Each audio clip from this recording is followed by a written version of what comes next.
Hi everyone and welcome back to my channel. This is Elise here of Plan with Elise, and today we are talking about the books I read in November.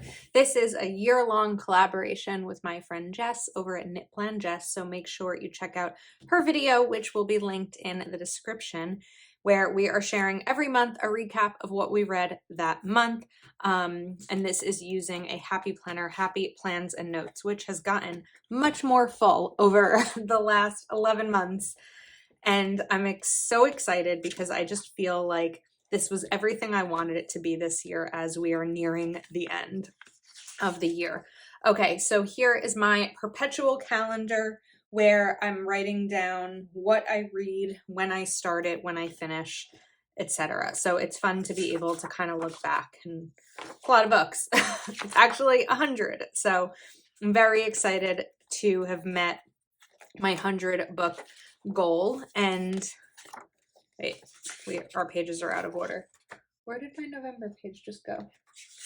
Ah, over here. Okay, out of order. I knew I had it. Very excited to have met my 100 book goal. So here is my November overview where you can see how many days I read. There wasn't a lot in November, and I will say most of like the end here was all this Matthew Perry book, which we will get into. I think I started it maybe on like the 23rd or 24th, but I did listen to it through audiobook. I think it's the third book this year that I've done as an audiobook. I have really limited time to do audiobooks. I can't listen to it while I'm working. My brain just can't function that way. And most of the time that I'm not working at home, I'm either filming or watching TV or reading or talking to a family member. So really, this was listened to while I was cleaning or driving to visit friends during the weekend of Thanksgiving. So not a ton of time, which is why I don't listen to a lot of audiobooks, because I just don't have the time to. So I didn't read, I say that with 7 books read. I didn't read a lot this month because I feel like really 1, 2, 3, 4, maybe I only read 9 days. It's just been a really busy month. I was away these days, but I did read on the plane coming back from Florida. So there just wasn't a lot of time, but it's okay because I still met my goal.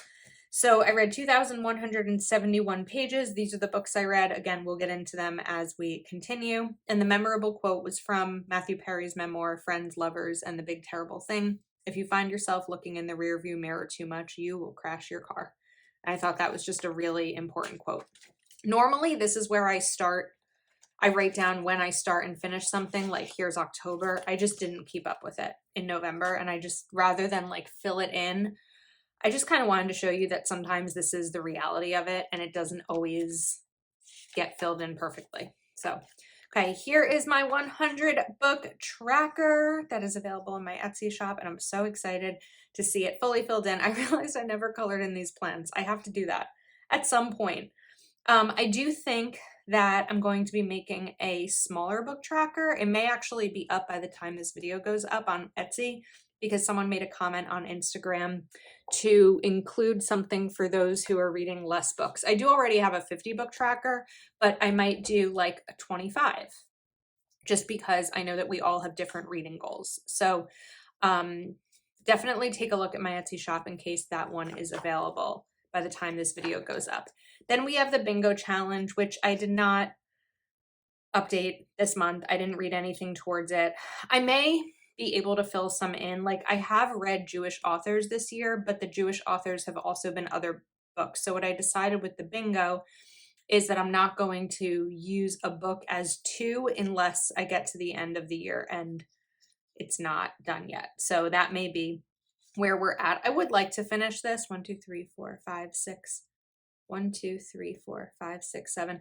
I might be able to finish this. I also want to say that I made this bingo challenge for myself in December of last year. Like, I had read maybe 20 something books last year, and it was just like, oh, these books would be cool to read. As the year has gone on and I've read 100 books, I think that I would want to change some of these for next year. So I'm not going to change them as they are because this was what I made, but maybe next year we will do a change. I also realized that this is not updated, my Goodreads 100. So Sometimes I don't always update it right away because it might be an Instagram reel. So we'll update it now. And these I also have in my Etsy shop. While I like made these ones myself, I do have different versions in Etsy. Then here's my monthly review. 7 books and 2,171 pages. Look at that. Same amount of pages in May. That's crazy. Do you know how hard that is to get the exact same page number? That's really funny.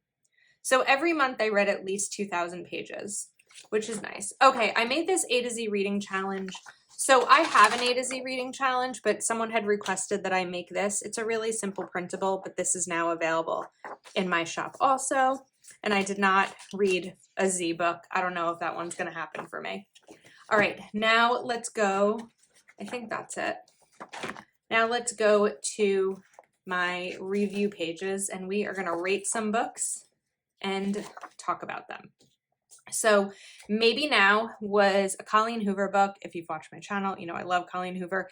I did read Maybe Not and Maybe Someday, yeah, in October. This was the 3rd one. Also, I drew this incorrectly because this should have fit. So I just messed up when I was making this review page. This is the wrong color. Do we just go with it? No, I found the right one. Whoops. Wrong shade of gray. Because there are 50, right? Okay. This was the 3rd and I really enjoyed it. I love Colleen Hoover. It's rare that I come across one of her books that I don't enjoy. The Good Sister was a really interesting book. I talked about this on Instagram. It's a little bit of fiction suspense, but one of the really cool things about it that I've never experienced is it comes from the perspective of 2 different narrators. Well, let me backtrack. I've experienced books that are written from the perspective of 2 narrators. Where this is different is that one of the narrators has, it's a fiction book, but one of the narrators has some special needs. She has some sensory needs and things like that. And so I've never read a book by a narrator who has a different way of processing things. And she goes through like a dating experience and I just found it really, really interesting and definitely recommended it.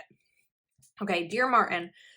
So I finished this book right before a Patreon Zoom and I was shaken once the Zoom started.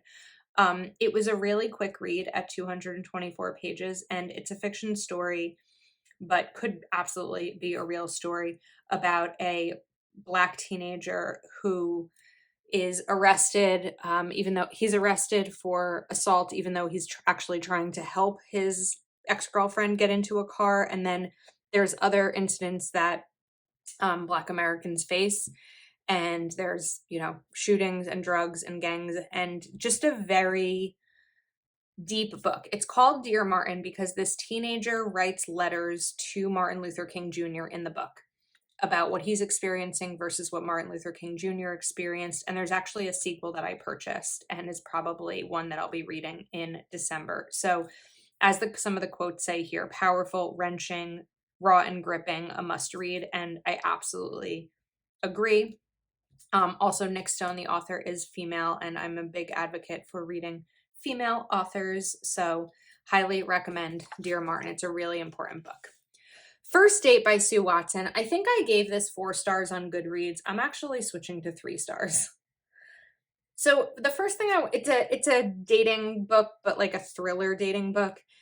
And I feel like I don't like the title because it's called First Date. So I kind of expected the book to be about someone who goes on like a nightmarish first date, but it's really like the first year of a new relationship.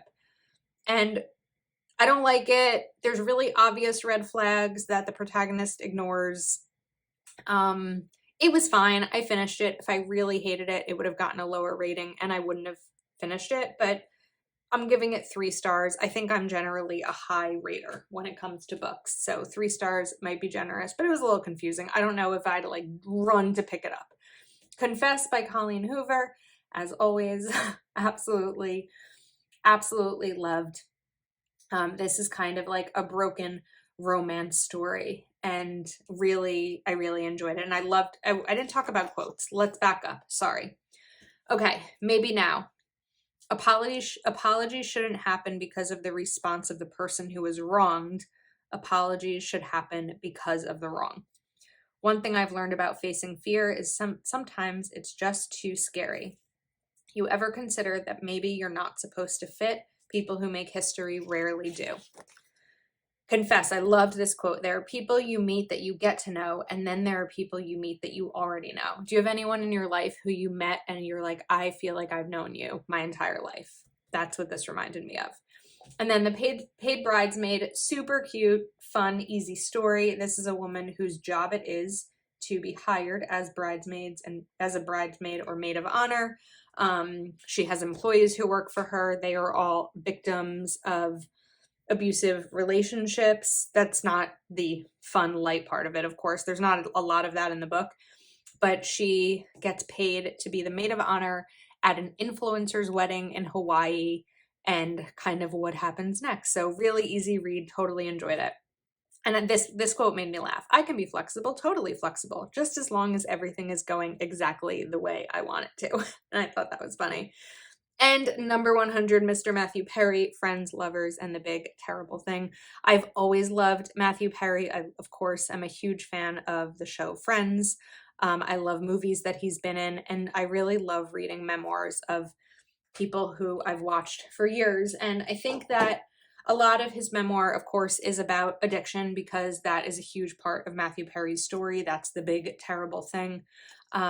If you have faced addiction or you have someone in your life who has, or you want to learn more about it, this is definitely the book. It's his tell-all, but so much of the tell-all is his experiences and his experiences with his family, with his friends, with working, with AA, with how many times he has almost died, because it's incredible that he is still alive. So I really loved this book. Now, I want to talk because I'm like, oh wait, we have 2 more boxes, but they don't have the numbers on them. So these star stickers are from Art Creation Inc. on Etsy. The number stickers are from Proud Sticker Designs. These go up to 100, but Miss Nicole, if you were watching this, we didn't talk about what to do if there's more than 100 books read. So, okay, wait, hold on. We're gonna figure this one out together. We can do 101. We might have to cut this piece. And then we have 101. I didn't think that I'd get to 100 books this year, so I definitely didn't expect to run into this. And then let's take 100 and go to the 2. I'm going to need to order a new sheet for next year. We'll cut this. All right, so as a couple of reminders, all of my reading trackers are available from my Etsy shop. You can use code YouTube for a discount. And Jess's video is linked in the description of this video as well for you to go check her out and subscribe to her channel if you're not subscribed, because she has a ton of bullet journal content, daily planning content, and I'll also make sure to link these as well. So let me know if you've read any of these books and what your thoughts are. Thanks so much for watching and hanging out with me today, and I will see you next time. Oh wait, I forgot one more thing. This is Happy Plans and Notes from Amazon exclusive, so I will link that as well. All right, that's a wrap, and I'll see you soon.